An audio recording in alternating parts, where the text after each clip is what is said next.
غافل نہ پڑ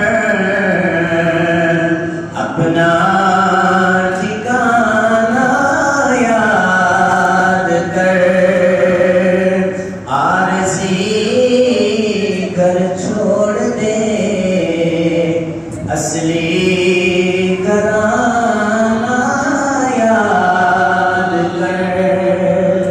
اللہ تبارک و تعالی رب العزت کی حمد اور ثنا کے بعد ہماری خوش قسمتی کہ اللہ تبارک و تعالی نے ایک مرتبہ پھر ہمیں جمعہ المبارک کی قیمتی ساعتیں عطا فرمائیں۔ دعا ہے خالق کائنات ہمیں اپنی زندگیوں کو اعمال حسنات کے ساتھ سنوارنے کی توفیق عطا فرمائے۔ اللہ تبارک و تعالی نے اپنی نایاب کتاب قرآن مجید برہان رشید کے اندر ارشاد فرمایا، یا ایھا الذین آمنوا اذکروا اللہ ذکرا کثیرا، اے ایمان والو تم اپنے رب کا کثرت سے ذکر کیا کرو، اللہ تبارک و تعالی کا کثرت سے ذکر کرو۔ آج کا ہمارا موضوع ہے ذکر الہی کی فضیلت اور اس کے اثرات۔ اللہ تبارک و تعالی نے یہ واضح طور پر بیان فرما دیا کہ اے ایمان والو تم کثرت سے اپنے رب کا ذکر کیا کرو۔ ذکر کا مطلب ہے یاد کرنا۔ اب ذکر کا مفہوم کیا بنے گا؟ تو حضرت مجدد الفسانی رحمۃ اللہ تعالی علیہ آپ کا قول اس بات پر فیصل ہے۔ آپ فرماتے ہیں حقیقت الذکر رفع الغفلہ، کہ ذکر کی حقیقت یہ ہے کہ بندے کی غفلت جو ہے وہ زائل ہو جائے۔ جب غفلت زائل ہو جائے گی تو بندہ کسی لمحے کے لیے بھی اپنے رب سے غافل نہیں ہوگا۔ شرط یہ ہے کہ غفلت زائل ہو جائے۔ جب غفلت زائل ہو جائے گی تو پھر ہر لحظہ ہر آن بندہ جو ہے وہ اپنے رب کا ذکر کرنے والا بن جائے۔ اللہ تبارک و تعالی کا ذکر کرنے والا بندہ جو ہے وہ اللہ تبارک و تعالی کی رحمتوں کا حقدار بن جاتا ہے۔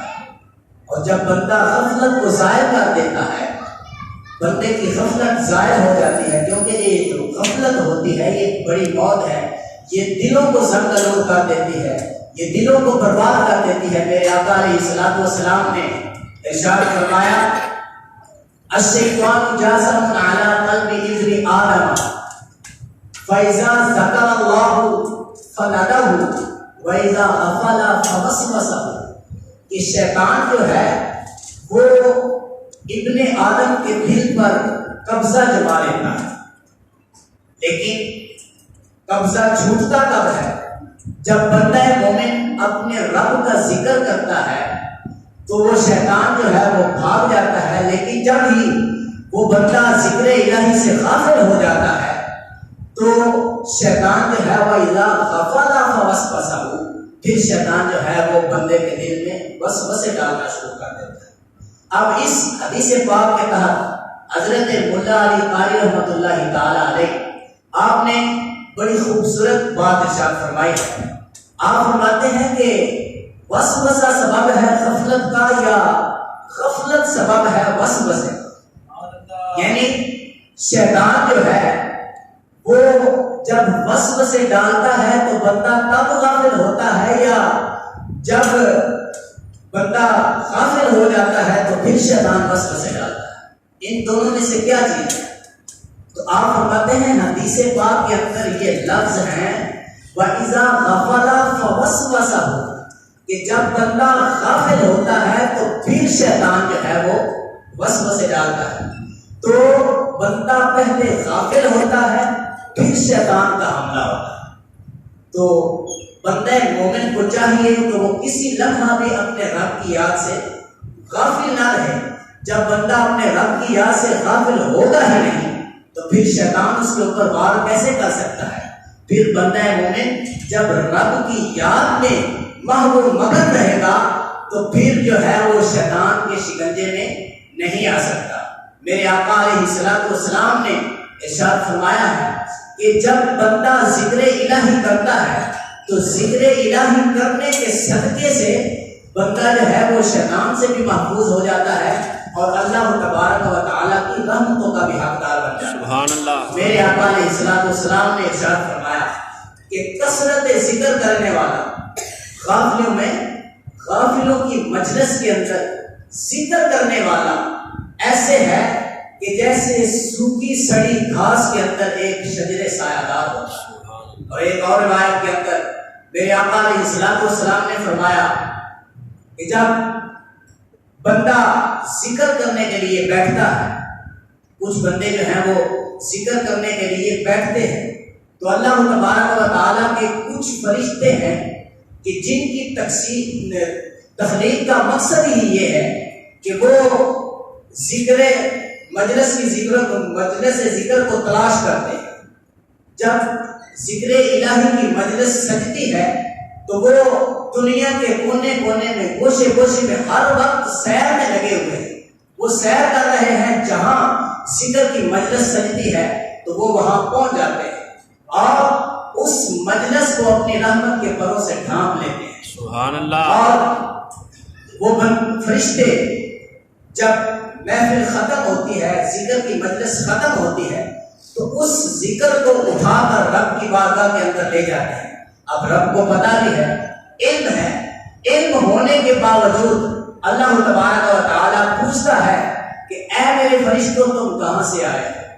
تو فرشتے اپنے رب کی بارگاہ کے اندر عرض کرتے ہیں یا اللہ ہم کچھ لوگوں کے اندر گئے تو لوگ بیٹھ کر تیرا ذکر کر رہے تھے۔ اللہ فرماتا ہے فرشتوں وہ کیا کر رہے تھے؟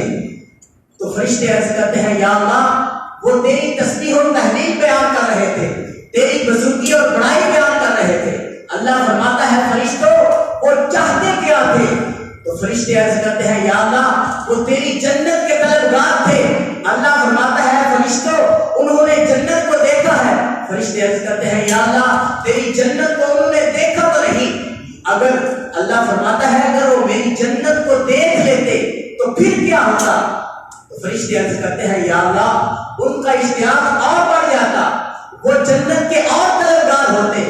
اللہ تبارک و تعالیٰ فرماتا ہے فرشتوں اور کیا چاہتے تھے؟ فرشتے عرض کرتے ہیں یا اللہ وہ تیری دوزخ سے پناہ مانگتے تھے، وہ تیری دوزخ سے ڈر رہے تھے۔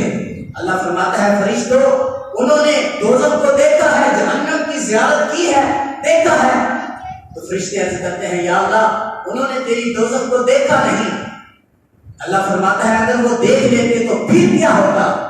تو فرشتے عرض کرتے ہیں یا اللہ اگر وہ تیری جہنم کو دیکھ لیتے تو ان کے دلوں کے اندر اور خوف پیدا ہو جاتا، وہ تجھ سے اور ڈرتے۔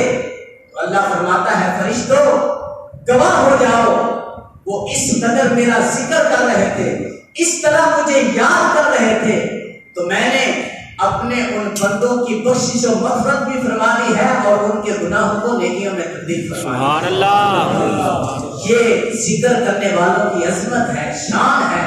میرے آقا علیہ الصلوۃ والسلام امام ترمذی نے آپ فرماتے ہیں کہ اللہ تبارک و تعالیٰ اس حدیث پاک کو ذکر کیا ہے کہ ان بندوں کی جو ذکر الہی کرتے ہیں اپنی مجلس کے اندر ان کا ذکر کرتا ہے۔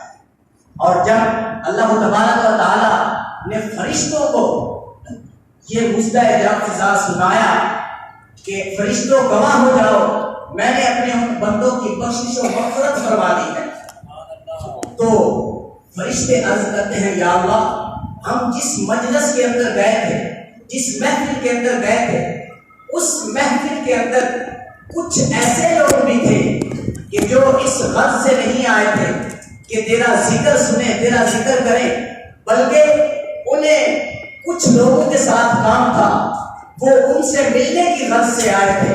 تو اللہ تبارک و تعالیٰ فرماتا ہے فرشتوں گواہ ہو جاؤ میں نے اپنے ان بندوں کو بھی بخش دیا ہے۔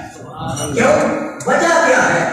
القوم لا یشقى جلیسهم، اللہ تبارک و تعالیٰ فرماتا ہے کہ یہ ذکر کرنے والے ایسی قوم ہے کہ ان کے ساتھ بیٹھنے والا بھی بدبخت نہیں رہتا، وہ بھی خوش قسمت ہو جاتا ہے۔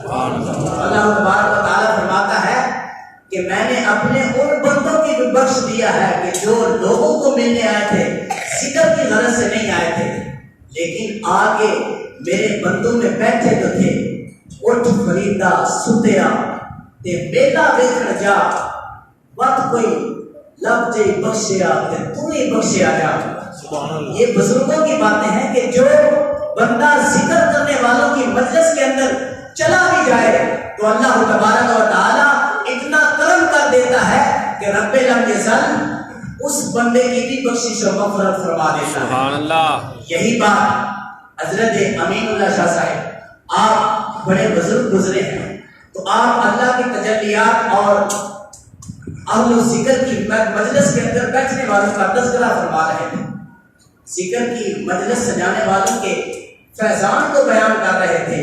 تو ایک بندہ تھا جس کو اپنے ذہن کے بلبوتے پہ سوچنے کی بڑی عادت تھی۔ اس نے کہا کہ حضور مجھے یہ بات سمجھ نہیں آئی کہ ذکر کرنے والے کو تو اللہ کا فیضان حاصل ہوتا ہے، لیکن جو پاس جا کے بیٹھ جاتا ہے ذکر کرتا نہیں ہے تو اس کو اللہ تبارک و تعالیٰ کا فضل اور اس کی اللہ تبارک و تعالیٰ بخشش و مغفرت کیسے کر دیتا ہے؟